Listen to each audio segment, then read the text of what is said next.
और अब बात करते हैं आज की 3 बड़ी खबरों के बारे में। आपको बताते हैं कि आज किन खबरों पर आपकी नजर रहनी चाहिए और हम विस्तार से आपको इन बारे में बताएंगे।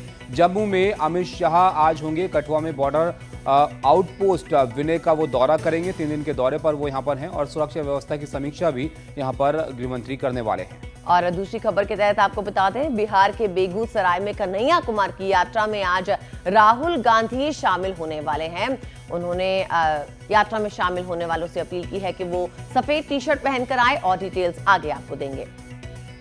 और दिल्ली में अप्रैल में मई वाली गर्मी पड़ने लगी है और अनुमान है कि तापमान और बढ़ सकता है। इसको लेकर आज देखिएगा आप कि क्या मौसम विभाग का इस पर कहना है और किस तरह का इस बार गर्मी का सीजन रहने का अनुमान है।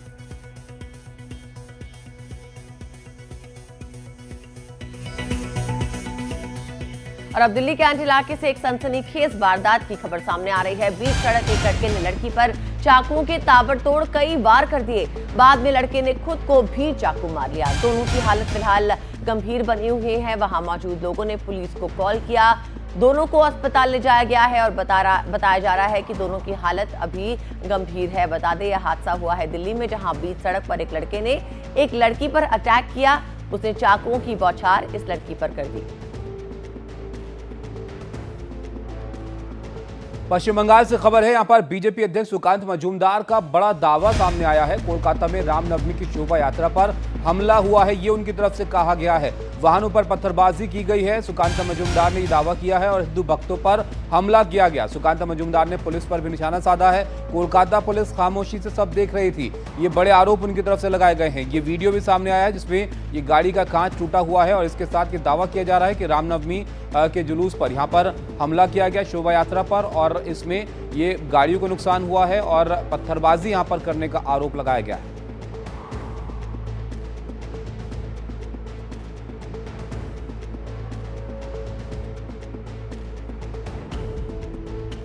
वहीं बीजेपी के दावे पर कोलकाता पुलिस का बयान सामने आया है। उन्होंने कहा, गाड़ी के नुकसान होने की सूचना मिली, पुलिस ने तुरंत हस्तक्षेप किया, व्यवस्था बहाल की, जांच के लिए मामला दर्ज किया जा रहा है। पुलिस ने यह भी कहा कि किसी भी तरह की अफवाह पर ध्यान ना दें। बीजेपी के दावे पर कोलकाता पुलिस का बयान सामने आया है। उन्होंने कहा, किसी भी तरह की अफवाह पर ध्यान ना दिया जाए। गाड़ी के नुकसान होने की खबर सामने आ रही है और ये भी पुलिस ने कहा कि जांच के लिए मामला दर्ज किया जा रहा है। पुलिस ने तुरंत इस मामले में हस्तक्षेप किया और व्यवस्था बहाल की। तो ये मामला कोलकाता से और गाड़ी के नुकसान के ऊपर पुलिस ने कहा कि तुरंत हस्तक्षेप किया गया है, व्यवस्था को बहाल किया गया है। श्रेयसी हमारे साथ जुड़े, हमारे सहयोगी। श्रेयसी, रामनवमी की तैयारियों को लेकर लगातार हम देख रहे थे कि वहां पर खबरें भी बन रही थी। अब ये जो हमले का दावा किया जा रहा है, इसमें कितनी सच्चाई है? क्या इसको लेकर जानकारियां मिल रही हैं और क्या कार्रवाई की जा रही है? देखिए, जिस इलाके में ये घटना घटी है वहाँ पे काफी तादाद से पुलिस मौजूद थी। कल पूरा दिन रामनवमी के अवसर पर कोलकाता पुलिस की एक्स्ट्रा फोर्स ग्राउंड पे थे और ये जो वीडियो ट्वीट किया गया है, ना सिर्फ सुकांतो मजूमदार के हैंडल से but also West Bengal BJP के जो सोशल मीडिया हैंडल है उसमें से भी ट्वीट किया गया है, कहते हुए कि वहाँ पे एक प्रोसेशन हो रहा था और वहाँ पे हमला चलाया गया है। लेकिन कोलकाता पुलिस जो है बोला है, एक कि वहाँ पे कोई रैली की परमिशन नहीं थी, दूसरी बात वहाँ पे कोई प्रोसेशन हुआ ही नहीं, और तीसरी बात जब एक इंसिडेंट हुआ था पुलिस प्रॉम्प्टली एक्शन लिया है। कोई रूमर पे प्लीज ध्यान मत दीजिए, ये है पुलिस की बयान जिसकी और एक केस भी। तो फिर श्रेयसी, ये गाड़ी का शीशा कैसे टूटा? फिर ये इसके बारे में कुछ बताया गया पुलिस की तरफ से?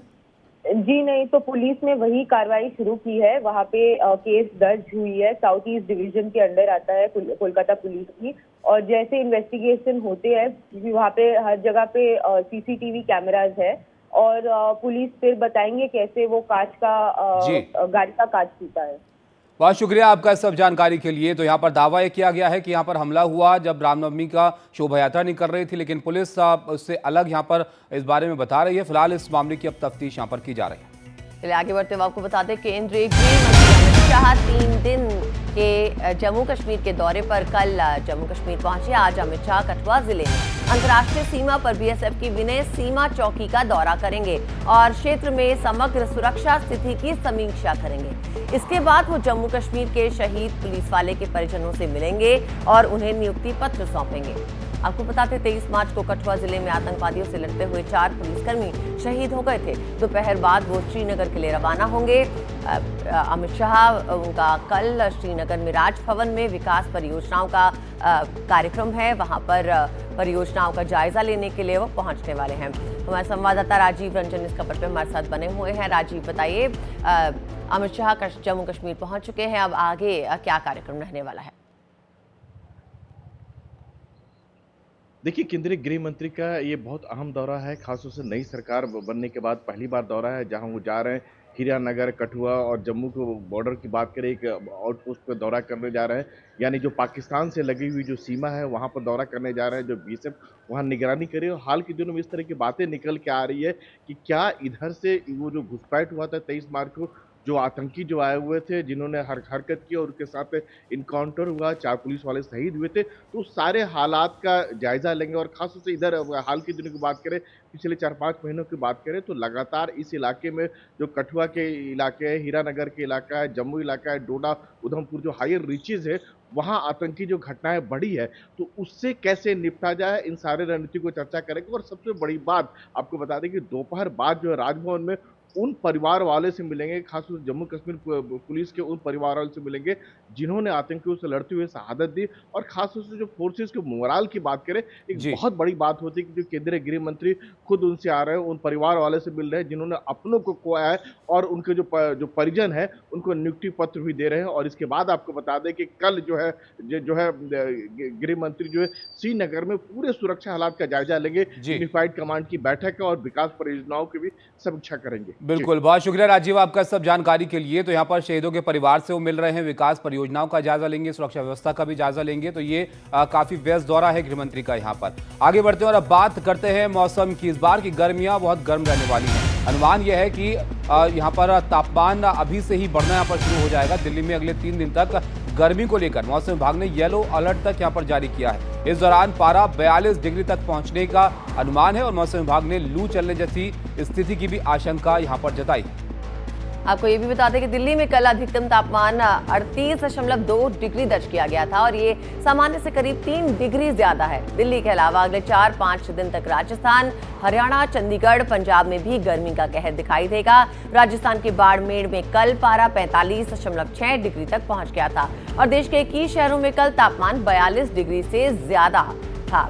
तो बता दें कि असामान्य तौर पर पारा जो है इस वक्त जो है बहुत बड़ा हुआ नजर आ रहा है। हमारे संवाददाता पल्लव इस खबर पर हमारे साथ जुड़ गए हैं। पल्लव, बताइए, आने वाले दिनों के लिए आईएमडी का क्या अलर्ट है? देखिए, जो आईएमडी ने अलर्ट जारी किया है, सीजनल अलर्ट जारी किया है अप्रैल से जून तक का, उसमें बताया है कि पिछले बार के मुकाबले इस बार गर्मी जो है ज़्यादा पड़ेगी और जो बारिश है वो भी कम होगी। उसने साफ तौर पे जो नॉर्थ इंडिया के इलाके हों, चाहे राजस्थान हो, पंजाब हो, चंडीगढ़ हो, हरियाणा हो, उत्तर प्रदेश हो, उनके बारे में ये जानकारी दिया है कि वहाँ पर इस बार जो तापमान है वहाँ पे हीट वेव बहुत ज़्यादा चलेगी। और ख़ासकर अभी दिल्ली को लेकर बताया कि अगले 3 से 4 दिन जो तापमान है वो 42 से 43 डिग्री करीब जो है पहुँच जाएगा। इस दौरान आईएमडी ने ये भी अलर्ट जारी किया है कि जो 12 से 3 का जो समय है उस दौरान जो है सबसे अधिक जो है गर्मी रहने की संभावना है। ऐसे में जो है जो लोग, जो बुजुर्ग लोग हैं, जो बच्चे हैं, खासकर जो लोग तमाम सीवियर बीमारी से पीड़ित हैं, उन लोगों को बच के रहने की आवश्यकता है। इसके अलावा उसने ये भी कहा है कि जो राजस्थान का इलाका है, गुजरात का इलाका है, उसमें भी हम देख रहे हैं कि जो गर्मी पिछले कुछ दिनों से जो है काफ़ी ज़्यादा है और आने वाले समय में इसका लेकर जो है अनुमान है वो और ज़्यादा बताया गया है कि आने वाले समय में इसको लेकर और ज़्यादा गर्मी पड़ने का इस बार ज़्यादा गर्मी का अनुमान क्यों है? कोई खास वजह इसके लिए बताई जा रही है? अब इसमें अब ये बताया जा रहा है कि जो विंड हवा चल रही है उसकी वजह से जो है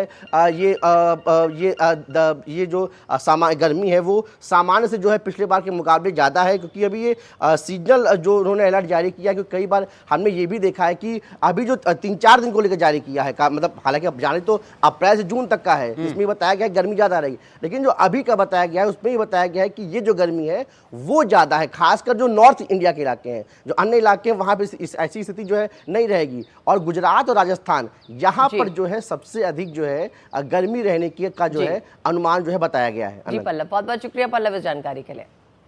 तो बिल्कुल अब जाहिर तौर पर देखिए ठंड भी ज़्यादा इस बार हुई, बर्फ बहुत ज़्यादा गिरी थी, कई जगहों पर रास्ते वहाँ पर बंद हो गए थे और अब वैसा ही अनुमान गर्मी को लेकर भी है कि तापमान यहाँ पर औसत से ज़्यादा इस सीजन में यहाँ पर रह सकता है। बहरहाल आगे बढ़ते हैं और अब अगली खबर का रुख यहाँ पर करते हैं। आपको बताएं ये खबर उज्जैन से है। उज्जैन के पैसेंजर ट्रेन में यहाँ पर आग लगने की खबर है। बिलासपुर बीकानेर एक्सप्रेस यहाँ पर गुजर रही थी जिसमें आग लगी है और ट्रेन के 2 कोच में भीषण आग लग गई है। आग लगने के बाद अफरा तफरी का माहौल यहाँ पर हो गया और ट्रेन के पैसेंजर में हड़कंप मच गया। साथ ही आपको ये भी बता दें कि दूर तक उठती आग की लपटें साफ साफ देखी जा रही थी। रेलवे स्टेशन पे धुएं का गुबार फैला हुआ था और कड़ी मशक्कत के बाद आग पर काबू पाया गया। तराना रोड सुमरा खेड़ा स्टेशन पर यह हादसा हुआ। आग लगने के कारण की जानकारी का पता लगाया जा रहा है और हादसे में किसी के हताहत होने की अभी खबर नहीं है। फिलहाल खबर यह है कि बिलास बीकानेर एक्सप्रेस में आग लगी और इसकी 2 बोगियों में जो आग लगी उसके चलते जो यात्री थे उनके बीच हड़कंप वाली स्थिति बन गई। आग इतनी भयानक थी कि दूर से आग का धुआं साफ साफ देखा जा रहा था, लपटें साफ साफ देखी जा रही थी। आग पर काबू पाया जा चुका है। ये तस्वीरें आप देख रहे हैं जिसमें ये वो बोगी है जिसमें आग यहाँ पर लगी थी और इसकी जो तस्वीरें आई हैं उसमें साफ दिख रहा है कि ये काफ़ी तेज़ आग थी जिस पर काबू पाने के प्रयास यहाँ पर तुरंत किए गए।